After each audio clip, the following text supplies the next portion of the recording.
Welcome back to Adobe Photoshop. So they have made a small update to sky replacement. So what I'm going to do is show you how to get the update because part of it's there, part of it's not there. It's something that you need to download. I'm going to show you how to upload it and then how to use it. So we've got a couple different images here and I've purposely picked some difficult ones. It's going to have more trouble putting a sky back behind trees than it would if it was just a simple island like this or simple landscape where I had to put it in the background. So let's take a look to see how this sky replacement tool works.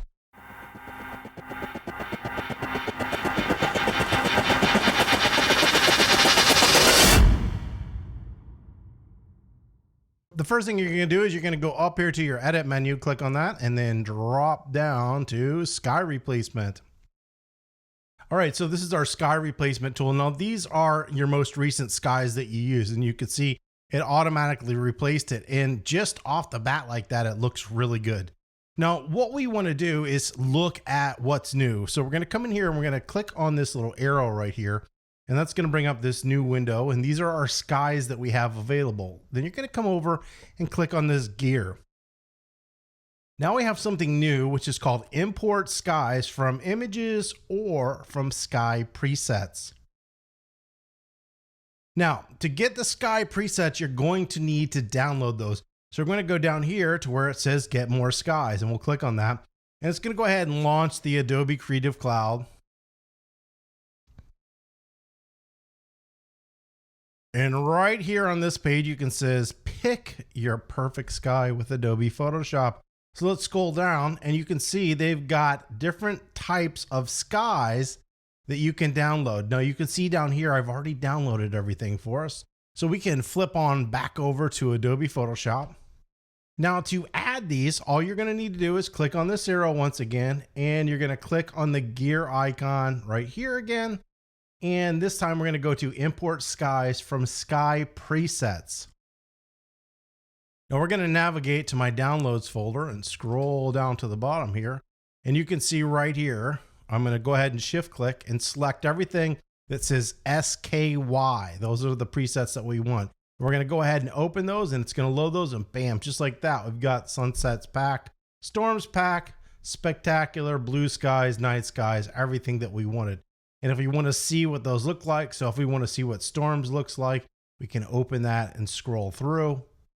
If we don't like what we see in storms, we can close that. We can do sunsets, take a look at the sunsets. So if I wanted to see maybe this sunset in this image, I could go ahead and click on that and say, yes, I like it or don't like it. Now for right now, we're going to go ahead and pick this image. Now, if you don't like how the sunset is placed in your image, as long as you're on your move tool, you can come in here and you can move that around to adjust how that is. You can also adjust shift edge. Now what shift edge does, and I'll zoom in here so hopefully we can see that, is shift edge either moves from the selection in or out of your subject. So we're going to do this dramatically. So if we go this way to shift the edge, it's going to move that edge out and we're going to get less of a selection and it's getting more of the tree. If we go the other way, it's going to move that selection in. Now in this case, I think it did a pretty good job. So we're just going to put that back to 0. We can fade our edge. So we can fade it quicker or faster. Actually, I think I'm going to shift this edge in just a little bit more. Okay, we'll just say that looks good. We can fade our edge in, or if you move it all the way out, you're going to have a harder edge. So basically it's adding a feather. So if you want no feather, you'd be here. If you want to fade your edge, meaning like slowly blend that in, you would do it at 100. And you can slide this around to whatever you want. Now I'm going to zoom out so we can see everything that's going on here. We'll hit Command 0 to fill the image. All right, so I'm pretty happy with where the image is. Now, if I want to control the brightness, I can make this brighter in the sky, or I can make that sky darker. In this case, I like kind of about where it was at. And I can also adjust its temperature. Now, what the adjustment of the temperature would be is this is kind of like in reverse. One way that you could do this, in that you're trying to get the temperature here to match the temperature here. Look, we have this, it's bright and looking, and then we have this kind of weird, moody looking sky in the background, which wouldn't be realistic in this image, but for right now, it's going to be okay. But one thing that you want to do in photography is a lot of times you want to match the color temperature here to here. Normally, I would just change this foreground color temperature to match this, but in this case, we can also cool this background off so it starts to match our foreground temperature if that's what we wanted. So if there's a slight shift, it makes it really easy to do it. You can also scale your image, meaning you're basically zooming in or making this larger or smaller, depending on what you want. We can flip this so it's the opposite way. So it's flipping it horizontally, not vertically. It's flipping it horizontally if we do flip. So I can uncheck flip it back the other way. We have foreground adjustments. So right now the lighting mode is set to multiply. We set the screen, it's going to brighten it. Most of the time, multiply is what you're going to want to set. Lighting adjustment, so we can control that. So we have a little bit more control of the blend there. We can also do a smaller color adjustment. Now this is my favorite output to. This is the one thing that no one ever picks, but it's really important. So do you want to duplicate the layer or do you want new layers? Most of the time I want a new layer. So when I hit it, I have new layers to work from. So this is the sky replacement group. Notice it's made adjustments. So the cool thing about doing this, when we made those adjustments, is that basically all it did was make an adjustment layer and it's clipped it down to this layer. So this and this, so this down arrows right here, meaning it's clipped. So these are only applying to here, not the whole way through the image. And we've got a little adjustment here. And this is set into a group so you can change it.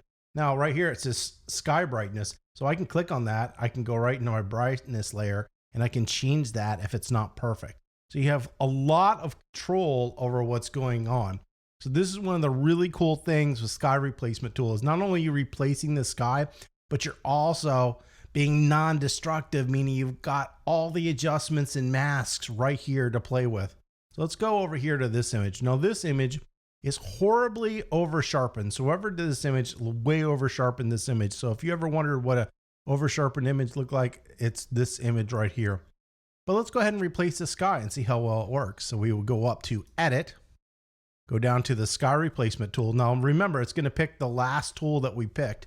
Actually, that one doesn't look too bad for this image, but we're going to go ahead and we'll see what else we got. So we've got sunsets, we've got spectacular. So let's maybe look at some spectacular ones.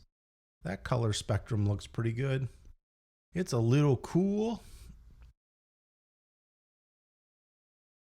We could try this one. That one. You could try this one. Now you'll see we're getting a little bit of the background of this image. So this is where you'd want to come in here and move this and drop this down if that's something that you want. So we can come in and we can scroll through and see what else is there. So right here we have the Northern Lights. So if I wanted the Northern Lights in there, I could easily put the Northern Lights in, but that's not something that we're going to use. Let's go ahead and take a look at a couple different ones. This one's got some birds. That looks pretty nice. Now, if you look at this, the perspective is off. This is shot with a longer lens and this is a wider angle shot. Where the colors and everything match, the image is shot with a longer focal length lens. And a lot of times when you if you take a sky with a long focal length lens on a wide angle shot, they just look weird. So you always need to put a wide angle shot and a wide angle shot together just for it to get it to look good. We'll kind of scroll around. We'll say that this is the image that we want to use, even though I personally don't care. I could come in here and cool this off. I can make it a little bit different color. So if I wanted to come in here and play with the coloration to make it a little bit more orange by adding a little bit more yellow, we could do that. And if I want to darken it a little bit, we can say that. And we just go ahead and hit OK, and bam, just like that. You can see it's actually done a really nice job of blending that sky in. So this is the sky we had before, and this is our new sky. Well, that is how you download the new image presets and use the sky replacement tool inside of Adobe Photoshop. If you would like to join our Facebook group, I will have the information. I'll have the information in the description below. If you have any comments or questions, you can leave those below. and don't forget to subscribe.